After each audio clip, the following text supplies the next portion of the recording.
y tratar de conectarnos con la clase pasada. En la clase pasada tuvimos la oportunidad de ver algunas cosas, sobre todo aquellas que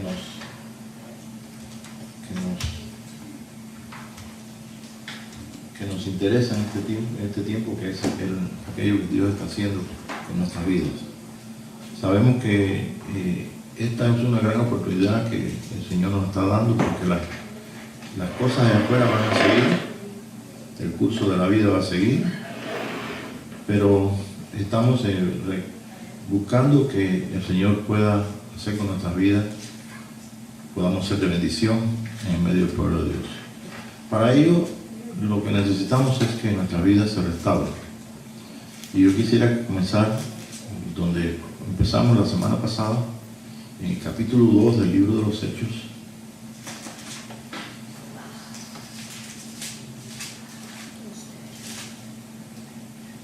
Libro de los Hechos. Sí, esto fue lo dicho por... Ustedes saben que para leer este versículo nosotros siempre debemos que eso fue una explicación que hizo Pedro. Por favor, me alcanza ahí un grupo de tarjetitas que tengo ahí que no puedo hacer. Eso sí. Gracias. Espero que no estén en blanco.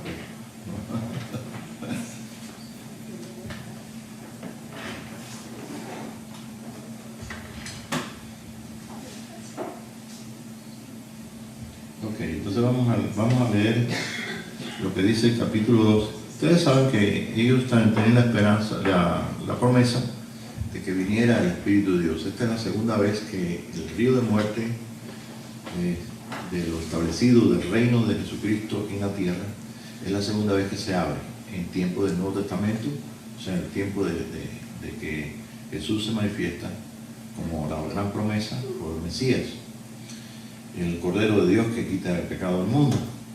Entonces la primera vez fue cuando Jesús entró en el Jordán. Ahí estaba esperándolo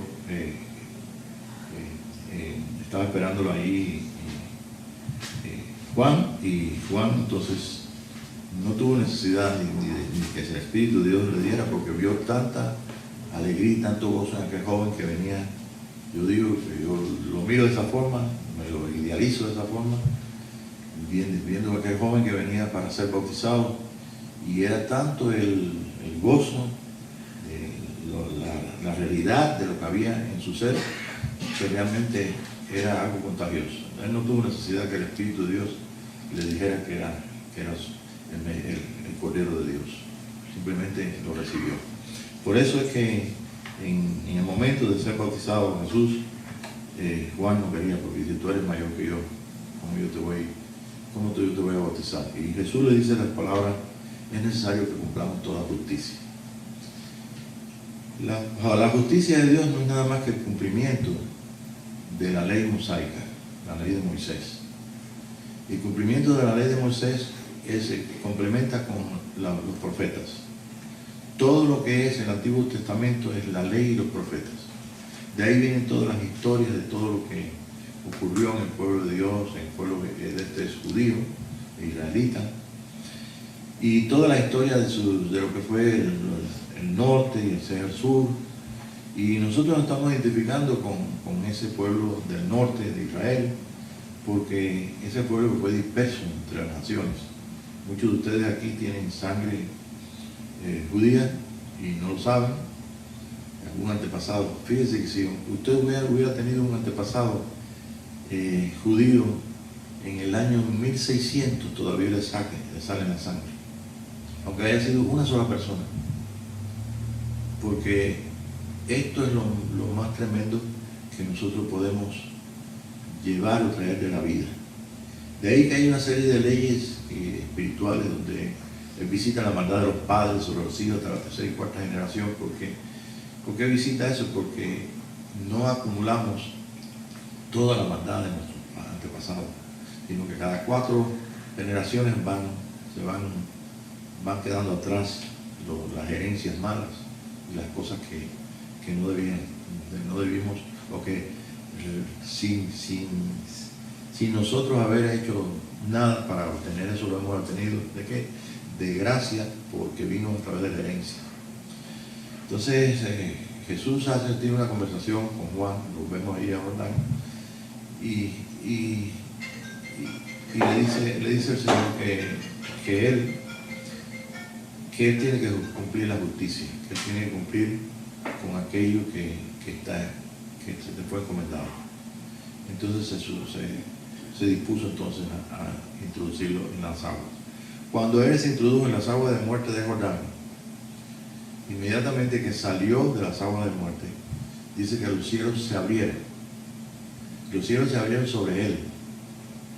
Y ahí muestra que es el Señor, el Hijo de Dios, de todos los cielos de Dios y todas las tierras y todo el universo.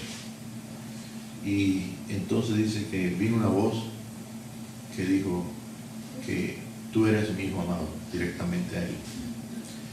Y nosotros sabemos que Jesús no tuvo que hacer nada para ser un hijo de Dios, pero sí tuvo que hacer muchas cosas para trabajar en aquello que debía establecer. Y debía establecer una victoria sobre el enemigo totalmente. De ahí que cuando sus cielos se abrieron y le dice el Espíritu en forma física se mostró, el Espíritu Santo se mostró en forma física, es lo que significa la paloma. Y entonces con forma física comenzó a vivir ahí. El Espíritu lo llevó entonces al desierto, lo llevó ahí a la parte de Jericó, donde está el monte el monte donde fue tentado, de la tentación. Allí pudimos ver ahí que hay un convento casi en la cúspide de ese monte, donde para alcanzar, llegar allí, tiene que ir en un aparato de esto que los va llevando, no sé cómo le llaman por acá, pero es un carrito que te lleva ahí. Teleférico. Teleférico. Y entonces hasta ahí, no llegamos allí, pero pudimos ver y sacar una foto de ese convento, ese lugar donde la Iglesia Católica lo tiene allí. Y fue entonces ahí tentado por el diablo en las 3 tentaciones que tuvo la naturaleza de Eva. O sea que esta vez el Señor pues terminó en una victoria tremenda con el enemigo, después de 40 días, o cuando estaban 40 días de ayuno, que ocurrió esto. Y entonces él le dijo, vete Satanás, porque escrito está, al Señor tu Dios adorarás y al solo servirás. Por supuesto que nosotros como hijos de Dios, como hermanos de Jesucristo, le adoramos, porque quiere decir que le servimos. Cuando él le dice a la samaritana que Dios busca un pueblo que le adore en espíritu y en verdad, lo que está diciendo es un Dios que le sirva. Entonces nosotros tenemos que tener mucho temor de que nosotros no seamos tropiezos, sino que le sirvamos a Él, porque era precisamente el servicio que tenían los sacerdotes y los levitas, todos en el templo. Como él le dice a la samaritana, Dios busca un pueblo que le sirva, le adore en espíritu y en verdad. Dice, es necesario que esto ocurra. ¿Por qué? Porque cae sobre el pueblo de Dios la responsabilidad, y nosotros tenemos una voluntad propia, la cual nunca el Señor va a violar esa voluntad. Si nosotros hemos venido aquí esta noche, si nosotros hacemos algo, si nosotros servimos a Dios, si nosotros actuamos de cualquier forma que actuemos, debemos actuar, o sea, en hacer la voluntad de Él. Y es importante saber cuál es la voluntad del Señor para nuestra vida. ¿Por qué? Porque somos instrumentos. El Señor dijo, vosotros sois la sal de la tierra y la luz del mundo. Estamos ocupando el lugar que le corresponde aquí. Somos el cuerpo de Jesús. Aunque muchos pueblos de Dios no saben que es el cuerpo de Jesucristo, nosotros sabemos que sí lo somos, porque Él se ha revelado en nuestros corazones. Y hemos visto que en esa revelación hemos recibido la realidad más grande, que es la conciencia de que Dios y nosotros somos uno solo en nosotros mismos, que Dios no es una idea que está en nuestra mente o en nuestro corazón, sino que Dios es parte de nuestra vida. Por eso estamos viviendo este tiempo tan difícil, que tal vez en tiempos pasados lo que tuvieron que vivir los que salieron de la Iglesia Católica, como los protestantes en el tiempo pentecostal, etc., también no fue tan fuerte, aunque hubieron sus luchas entre unos y otros grupos. Pero ahora la lucha es contra principados y potestades, contra gobernadores de las tinieblas. Y el amor de Dios tiene que ser más grande que aún el esfuerzo que nosotros podamos mostrar o hacer o tener, porque es precisamente el amor lo que nos sostiene, y lo que nos sostiene es precisamente el poder de su Espíritu. Si estas dos cosas no concuerdan, pues simplemente tenemos bastante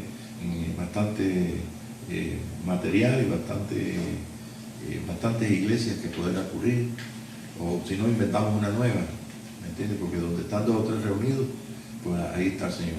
Pero la iglesia es el cuerpo de Jesús. El mensaje es a las 7 iglesias, quiere decir que el mensaje es a todo el pueblo de Dios. El mensaje es para los que tienen oídos para oír. ¿Por qué? Porque los que no tienen oídos para oír, no van a oír. Van a decir, mira, eso es muy difícil, o eso no va a entender. Pero los entendidos, ¿qué dice la Escritura? Resplandecerán como las estrellas a perpetua eternidad. Entonces, ¿cuál es el propósito de Dios con nosotros? Que nosotros resplandezcamos.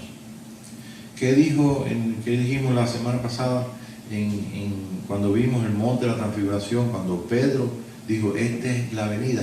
Nosotros hemos estado dando a conocer la venida del Señor Jesucristo no como una fábula, sino que nosotros lo palpamos con nosotros mismos, que vimos que Él resplandeció, su rostro primero resplandeció y después resplandeció todo en el monte Hermón, que estaba hablando Tere en su clase. Y dice, y Pedro dice, y nosotros, esto es lo que nosotros declaramos, o que esta es la venida del Señor.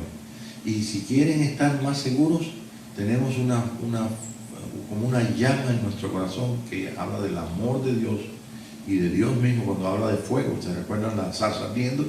Era el mismo Dios ahí en la zarza ardiendo, ¿ve? Y Sinaí con Moisés, etc.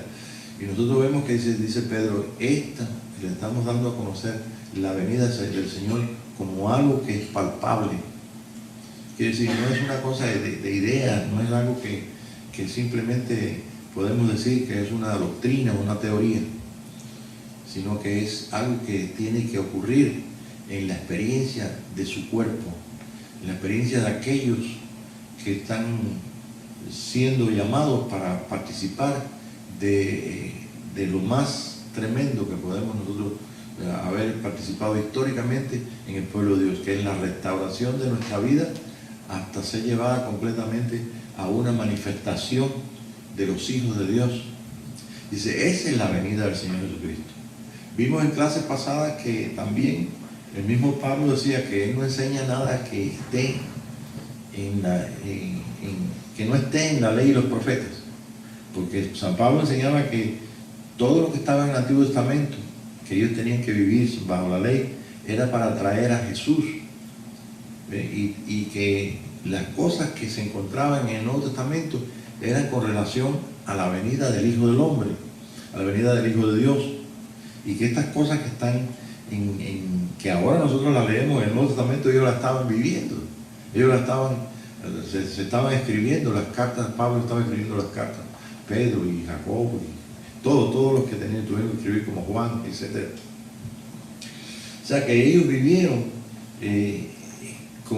con aquella esperanza de que el Señor viniera y les recogiera a todos y formara un gobierno, por formar aquí el reino de Él. Y esperaban el reino que viniera. Pero el Señor Jesucristo aún le dijo a ellos, que cuando le preguntaron del reino de Israel, que si Él lo iba a restaurar. Se recuerda que estaba el reino todo bajo el poder de los romanos. Y Él dijo, no, eso le concede solamente al Padre. Entonces sabemos la historia a través de la misma Biblia, y a través también de la misma historia.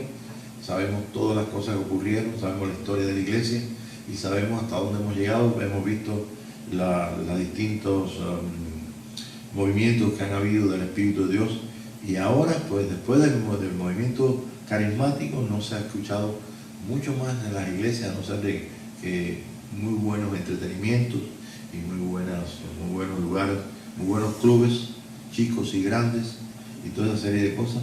Y nosotros esperando por escuchar algo del Espíritu de Dios, y el Espíritu nos sorprende que Él está dando un mensaje al corazón del hombre.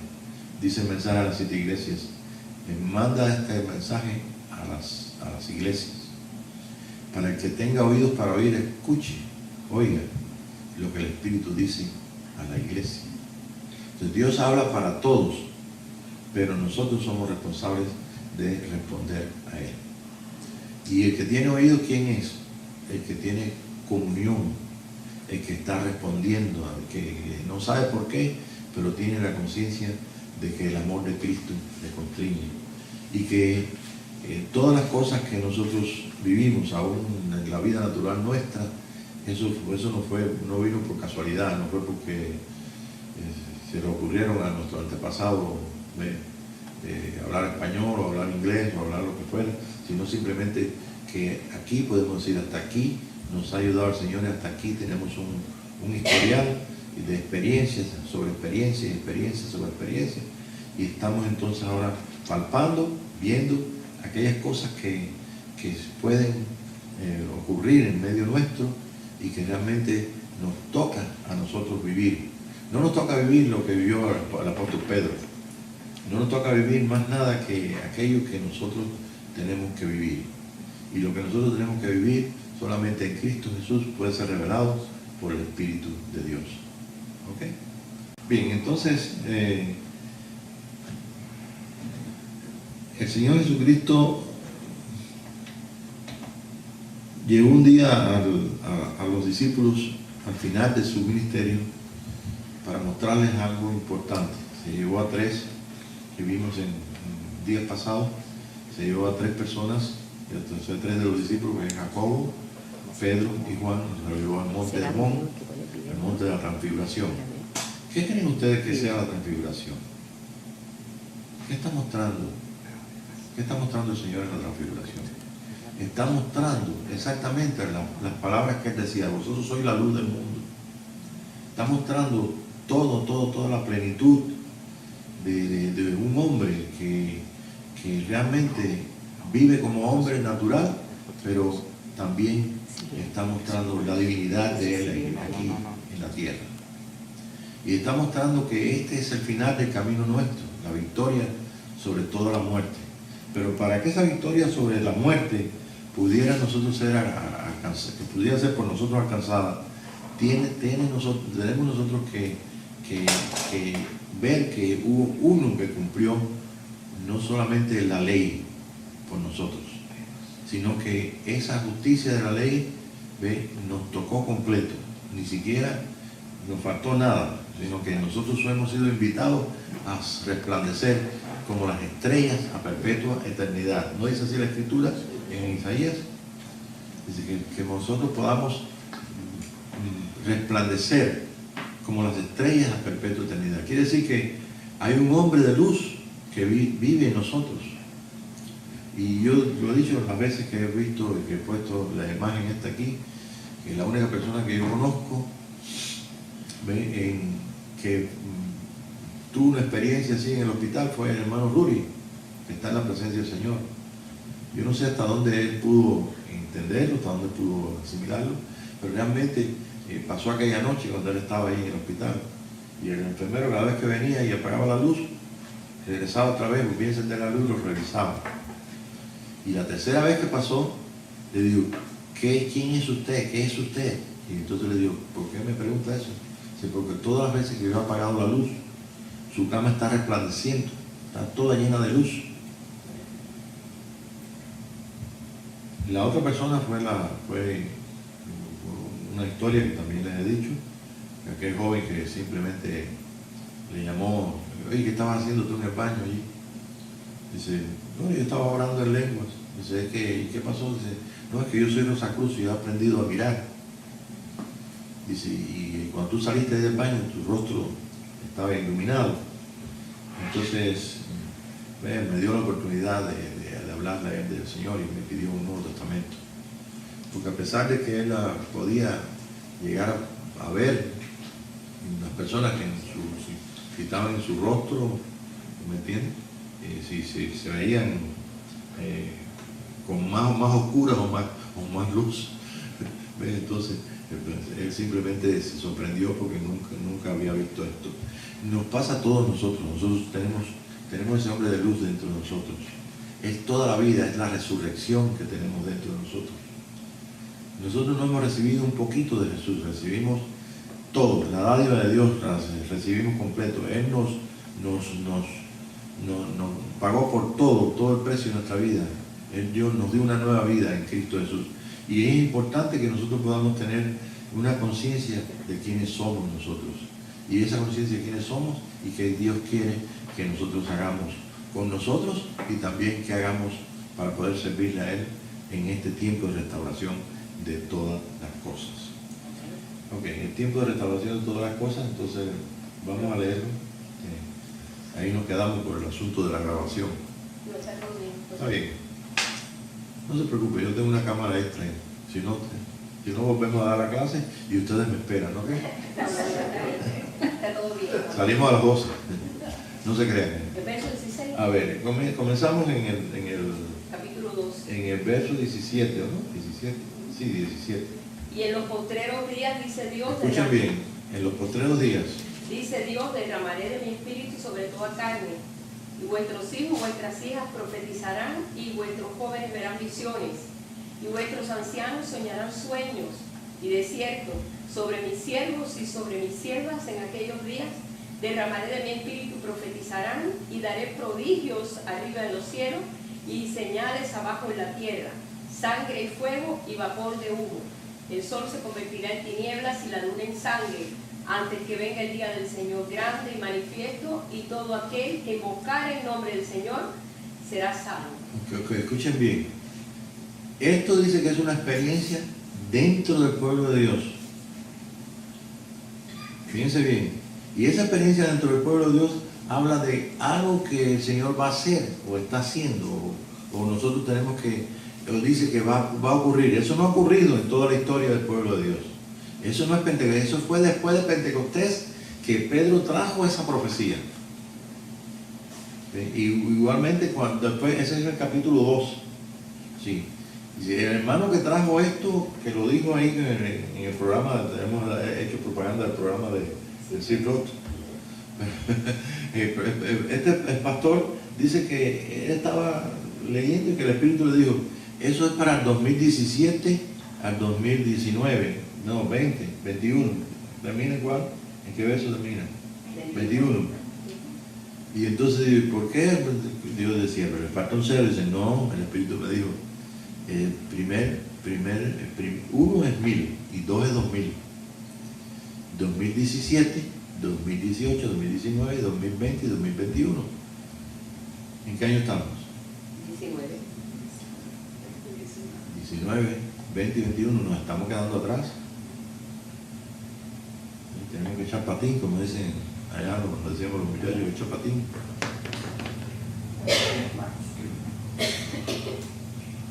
Yo sé que esa profecía tiene que cumplirse. No tiene necesariamente que ser del 17 al 21. Pero yo sí sé que nosotros estamos en la gran necesidad de que Dios haga algo en nosotros y nosotros hagamos algo con lo que Él nos está diciendo. Y no es otra cosa que convertirnos. Hay mucha gente que, yo me atrevería a decir que hablan en lenguas y profetizan y no están convertidos. Porque en la antigüedad, en el Antiguo Testamento, pues imagínate, Dios habló por un burro. ¿Por qué no va a hablar por cualquiera? ¿Sí? ¿Te acuerdas de Balaam? Balaam, que después era más burro él porque estaba hablando con el burro. ¿No se da cuenta? ¿Sí? Entonces, miren, hermanos, nosotros, el tiempo se ha cortado por causa de qué, de los escogidos. Quiere decir que si nosotros estamos dilatando en responder al Señor, Señor, déjame primero ir aquí y voy a hacer esto, después que yo termine de hacer esto, entonces hago esto otro. Y yo creo que todos hemos pasado por ahí, de decirle al Señor, espérate que termine lo que tengo que hacer. Sí, porque imagínense, sobre todo cuando uno es joven que tiene los estudios a media y todo, ¿me entiendes? Entonces, sí, Señor, te va a servir, pero dame un poquito de tiempo a ver si termino aquí en la escuela. Pero bueno, el caso es que la única forma que nosotros podemos saber si eso es cierto es preguntándole al Espíritu de Dios, preguntarle al Señor. Preguntándole a través del Espíritu de Dios al Señor, Señor, ¿qué tú quieres con nosotros? ¿Qué debemos hacer? Pero antes de ello, nosotros lo que vamos a hacer es lo siguiente, es una recomendación mía aparte, porque es para mí también. Vamos a poner por práctica lo que dijo el apóstol Pablo en el capítulo 12, al final del capítulo 12, hay un versículo que dice, cuando él habla de los dones y habla de la iglesia, y habla de una serie de cosas, de recomendaciones, él dice, mas yo muestro un camino aún más excelente, y él muestra el camino del amor. Y nosotros vamos a tener en consideración que el amor no es un sentimiento que nosotros hemos recibido de nuestros padres, o que nuestra sociedad nos dice que tenemos que estar enamorados para poder casarnos, para poder hacer esto, para poder hacer lo otro. Sino que el amor es Dios en nosotros. Y se lo dio a toda la humanidad, a todo el género humano, porque no iba a abandonar a Adán y Eva, a nuestros padres, no lo iba a abandonar. A dejarlos así, a que la serpiente lo aniquilara, o los enemigos lo mataran, lo destruyeran, porque tenía propósitos. Cuando él dijo, comes y no comas, no está diciendo una cosa que ellos no pudieran hacer, una cosa que tampoco pudiera rebatirse. Es un mandato, es una cosa obligada, porque está en el paraíso, en el nivel donde es espíritu y es a la vez físico. Y ese nivel intermedio o sube o baja, y lo que hicieron fue bajar. Y aquí estamos. Aquí estamos en la cuarta tierra. No, en la tercera tierra. Sí. Aquí estamos y aquí vino todo lo que nosotros conocemos de las promesas y todas las cosas para restaurarnos, etcétera, etcétera. Nos encontramos en este día entonces en una gran necesidad de que nosotros somos responsables, porque dice que no hará nada el Señor sin hacerlo o sin darlo a conocer a sus siervos los profetas. ¿Por qué los profetas?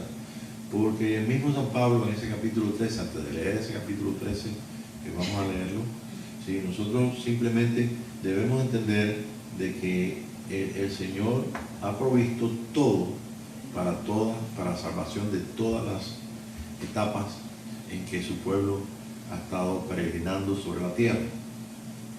Nosotros fuimos traídos aquí a la tierra y fuimos llamados y escogidos por Dios para que nosotros pudiéramos trabajar en la etapa de que nosotros tenemos que trabajar. Nuestros padres trabajaron también en algo que nosotros no trabajamos. Y estamos trabajando en algo que tal vez todavía otras personas no sepan. Pero estamos en el orden de Dios, haciendo lo que está a nuestra mano hacer y participando exactamente de aquello que Dios quiere que participemos. ¿Cuál es el orden de este día? Simplemente escuchar lo que dicen los profetas, que son las trompetas, y escuchar qué es lo que Dios está trayendo a través de los siervos de los profetas. Entonces, estando en eso, nosotros podemos ver que realmente el capítulo 19 del libro el capítulo 13 del libro de 1 Corintios está hablando de qué es el amor. El amor es Dios y es tan grande y es tan maravilloso que ha dejado que todos los hombres lo vivan. Lo vivimos para nuestros hijos, para suegras también, ¿por qué no? Sí, para nuestras suegras, para nuestros hermanos, para nuestros padres, para nuestra familia, para los buenos, para los malos. Lo vivimos lo podemos usar, es más, no podemos vivir sin amor. Pero ese amor es Dios. Le llamamos, en nuestra alma le llamamos sentimiento. Y porque es precisamente nuestra alma la que nosotros movemos a las pasiones más altas o a las pasiones más bajas. Los odios, los rencores, las luchas y las pasiones más altas, que son el perdón a través del amor y todas las cosas que glorifican a Dios. Quiere decir que Dios es tan grande y se hizo tan pequeño que los hombres lo manejan con sentimientos. Pero esos sentimientos revelan lo que hay en el corazón del hombre. Esos son nuestra naturaleza. Y Él nos dice que nosotros amemos. Nos dice Juan, él mismo, el primer mandamiento es: ama a tu Dios de todo tu corazón, de toda tu alma, con todas tus fuerzas. Y a tu prójimo como a ti mismo. Y ese mandamiento lo vuelve a traer Juan en sus libros de primera, segunda y tercera de Juan, donde nosotros vemos que es exactamente. Bien, en ese mandamiento dice así, cuando dice este es el camino más excelente, dice: si yo hablase en lenguas humanas y angélicas y no tengo amor, vengo a ser como címbalo que retiña o un metal que resuena, una campana que suena. Y entonces comienza entonces a decir ¿qué es el amor? Es benigno, el amor es benigno, no tiene envidia, no guarda rencor, todo lo puede, todo lo cree, todo lo soporta, nunca deja de ser. Y en Cantar de Cantares, este no ha llegado ahí, pero dice: fuerte es como la muerte el amor.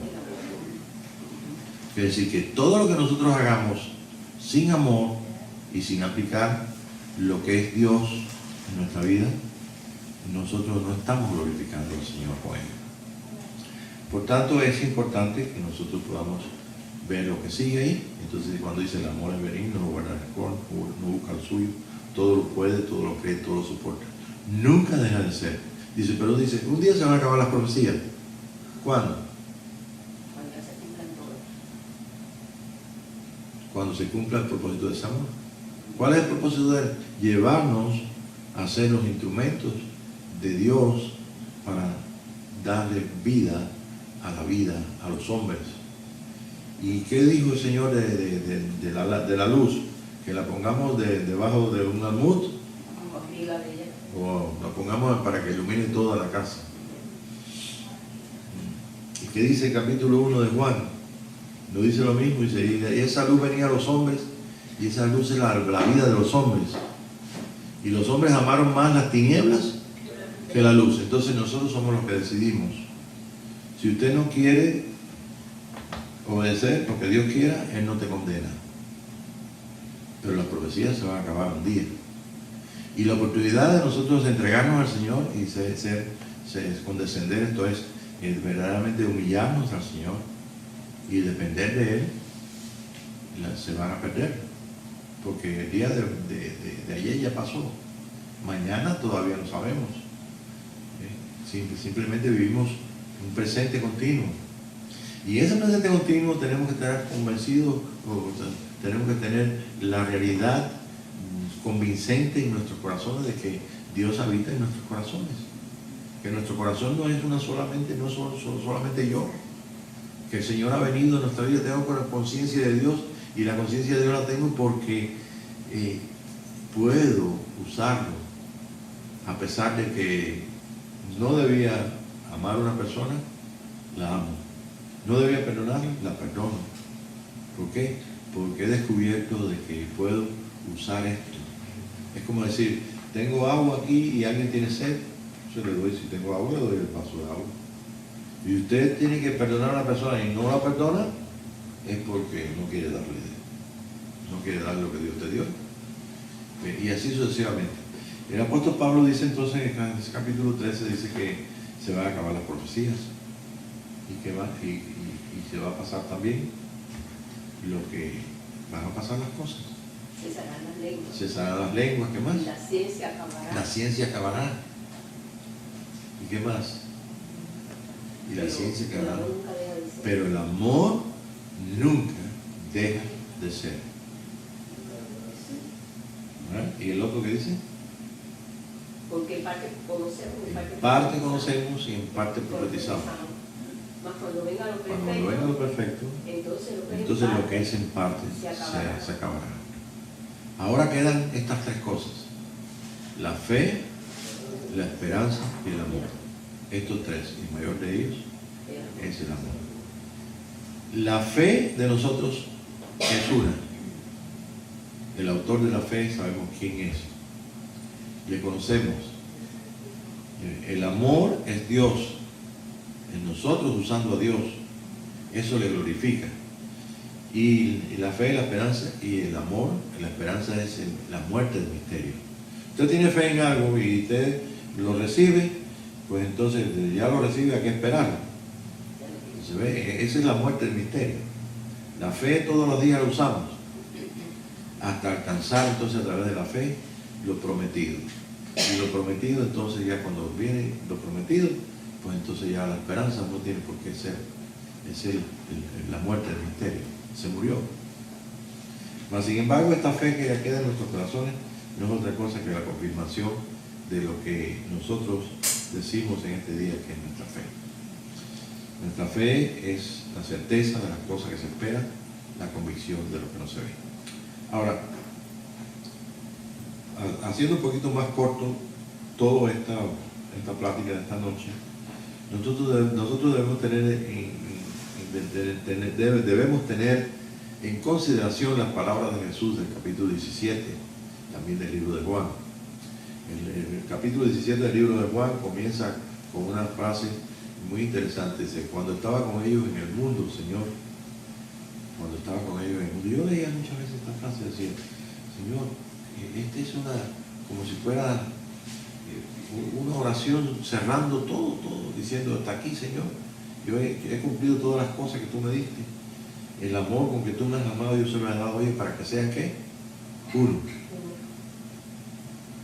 Y para que sean uno. Padre, como tú y yo somos uno, que ellos puedan ser uno. Tú en mí y yo en ellos, para que sean perfectos en unidad, para que el mundo crea y el mundo conozca. Ahora, vamos a ser honestos con el Señor. Nosotros que estamos aquí sabemos lo que está pasando en nuestro pueblo religioso en todo el mundo. Y sabemos que el anuncio más de todo es que estamos a punto de irnos de aquí para nosotros no pasar el tiempo malo, porque hablan de la tribulación. De entrada, si Pablo dice que él no enseña ninguna doctrina que no esté en el Antiguo Testamento, entonces es la doctrina que él enseña. ¿Por qué? Porque no había Nuevo Testamento. Y todo el Antiguo Testamento está contenido en el Nuevo Testamento. Por ejemplo, el libro de Apocalipsis es el libro donde más citas bíblicas del Antiguo Testamento hay. El día que usted me encuentre ahí una doctrina que diga que nosotros nos vamos de aquí, que el Señor nos quiere llevar de aquí para no sufrir, ¿ve? Para no pasar la tribulación, etcétera, etcétera. Entonces yo me quito mi sombrero y te digo: ahí están todos mis diplomas de teología y de todo. Y está bien, tienes razón. Pero no hay ninguna doctrina del Antiguo Testamento que diga que el Señor quiere llevarnos de aquí sin que antes se cumpla el capítulo 17 del libro de Juan. El capítulo 17 del libro de Juan termina con aquella frase de: Padre, como tú y yo somos uno, tú en mí y yo en ellos, para que sean en perfecta unidad, para que el mundo crea y el mundo conozca. Y si el mundo no ha creído y no ha conocido, es porque no ha visto los propósitos que tiene Dios o lo que Él diseñó para nosotros, su pueblo. Este es un hombre sobre la tierra, es el cuerpo de Jesucristo. Y eso es precisamente lo que hace que nosotros podamos en este día estar recibiendo la bendición de toda la bendición de Dios, para que nosotros podamos ser parte de ese hombre. Yo tengo aquí algunos versículos y simplemente si no los leemos por causa del tiempo, entonces lo que voy a hacer es citarlos para que queden. ¿Está bien? Okay. El ejemplo que nosotros hemos tenido en las clases es el ejemplo de Elías y Eliseo. Y debo decir esto antes de dar las citas, que Elías recibió de Dios que fuera a ungir a Eliseo para que se quedara en el lugar de él. ¿Quién se quedó en la tierra en el lugar de Jesús?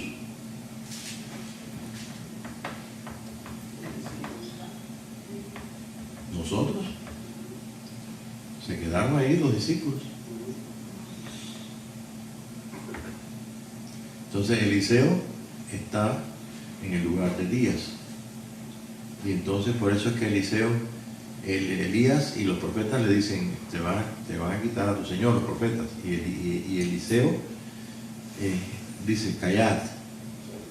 Elías le da la oportunidad a Eliseo de que se quede en el pacto, la primera ciudad, Betel, que se quede en Jericó. Y Eliseo no quiere quedarse en Jericó, Eliseo quiere la herencia. Que se quede en Jericó, primero en el Jordán, ¿no? En Betel, y son los 3 niveles proféticos. Y Eliseo no se quiere quedar en los 3 niveles proféticos, él quiere todo. Y entonces llegan entonces al Jordán, y Elías golpea las aguas, y las aguas de muerte se separan al norte y al sur, y entran caminando al otro lado del Jordán.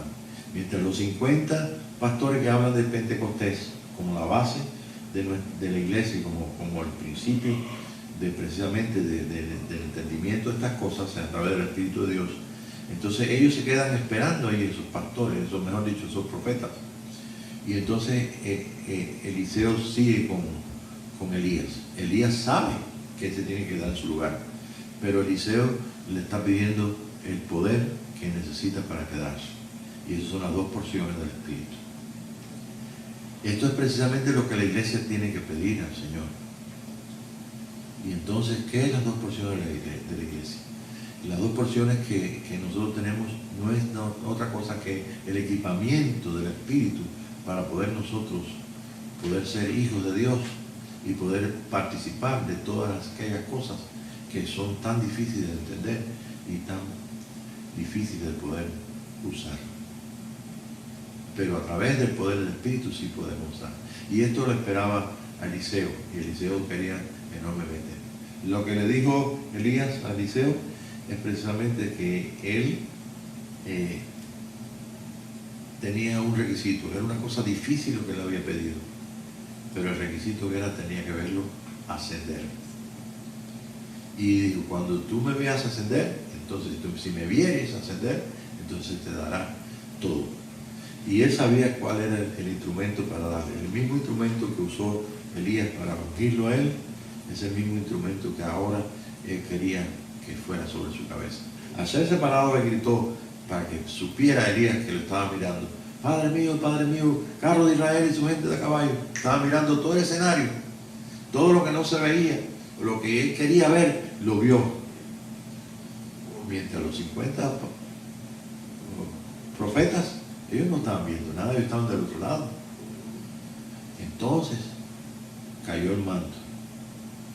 Y ahí entonces se rasgó sus ropas de criado y comenzó entonces el ministerio de Eliseo. Se quedó en el lugar de Elías, se quedó al frente de la escuela de profetas, se quedó en el trabajo que Dios le encargó hacer. Y él rasgó su vestidura, se cubrió con el manto y dejó que el Espíritu de Dios lo ungiera con esas 2 porciones que necesitaba para restaurar todo Israel. Repito, Israel está relacionado, está involucrado con nosotros los gentiles. Si somos algunos, somos judíos, bueno, sí, también entonces por las 2 partes. Lo están identificados con el pueblo gentil, como también se recuerda cuando fue Jesús a ver a la samaritana y se quedó 2 días ahí. ¿Ve? Pues todo eso son símbolos maravillosos y aquellas cosas que dijo el Señor allí. En fin, pues nosotros hemos llegado hasta aquí y tenemos mucho que preguntar al Señor y tenemos mucho que indagar y tenemos muchas cosas que tenemos que evaluar delante del Señor y ponerle para que Él haga su obra con nosotros.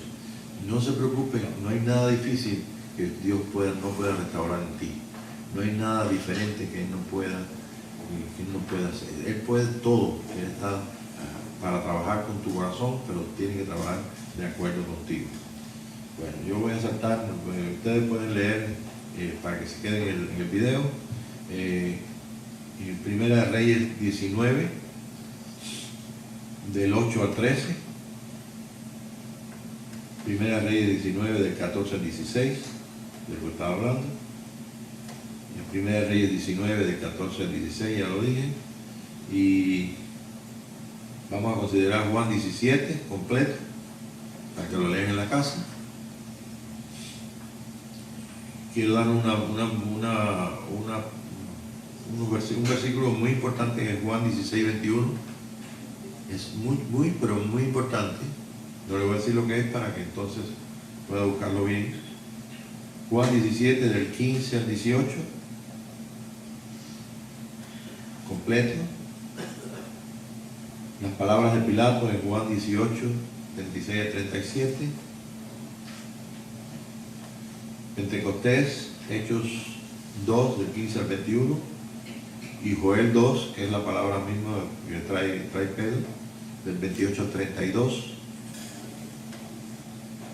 En restauración tenemos Oseas 5:15, es muy importante, es decir, lo pueden leer esta semana. Oseas 5:15 y 6 del 1 al 3 y Oseas 6 del 4 al 6. Ya no me quedan dos papelitos nada más aquí. Bien. Isaías 61, 2b. Esto tiene que ver, ¿se recuerdan cuando Jesús entró en la sinagoga y cortó el verso del 61, donde él terminó, dijo, hoy se cumplió esta palabra? Ok, la segunda parte, que es el 61, del 61, 2b, y Isaías 61, 4, 6. La venida de Jesús está dividida en dos partes. Primero como Mesías, como el Cordero, y después entonces como el Hijo del Hombre. Y como el Hijo del Hombre está en relación con nosotros. Tenemos aquí, hoy y mañana hago milagros, y al tercer día perfecciono mi obra. ¿Se recuerdan que dijo así? Al tercer día perfecciono mi obra. Efesios 2:15 dice que de ambos pueblos hizo un hombre, y también dice que hizo un pueblo. Apocalipsis 12, que es muy importante. Tienen como 2 semanas ahí de estudio. Y Juan 1:20, donde está el orden, eso es muy importante. El orden de la venida: vino Mesías, vino Elías, y falta que venga el profeta. ¿Okay? O sea que estas profecías se cumplieron en 2 partes. ¿Se recuerda que vinieron le preguntaron a Juan, ¿eres tú Elías? Mejor dicho, ¿eres tú el Mesías? Y él dijo que no. Le preguntaron, ¿eres tú Elías? Porque le parecía Elías. Y dijo, no. ¿Eres tú el profeta? Y dijo, no soy el profeta. Así que falta el profeta. Padre, te damos gracias porque estamos esperando, Señor, que tú continúes con el trabajo. Estamos pidiéndote, como pedimos hoy al principio de la clase, que tú asistas a nuestros amados y que nosotros estamos preocupados por ellos, y que también nos dé la oportunidad de ver tu mano poderosa, Señor, y ver la respuesta a nuestras oraciones. No queremos un cuerpo, una iglesia con necesidades nada más, sino ver que realmente el amor tuyo en nuestros corazones nos constriñe, y también nosotros podemos traer toda la bendición de lo que tú has dado para renovar y restaurar a nuestros hermanos. En Cristo Jesús, esta noche te damos gracias por la oportunidad de vivir este tiempo de tu venida, Señor. Gracias, Padre, en el nombre de Jesús. Amén, Señor. Gracias, Padre.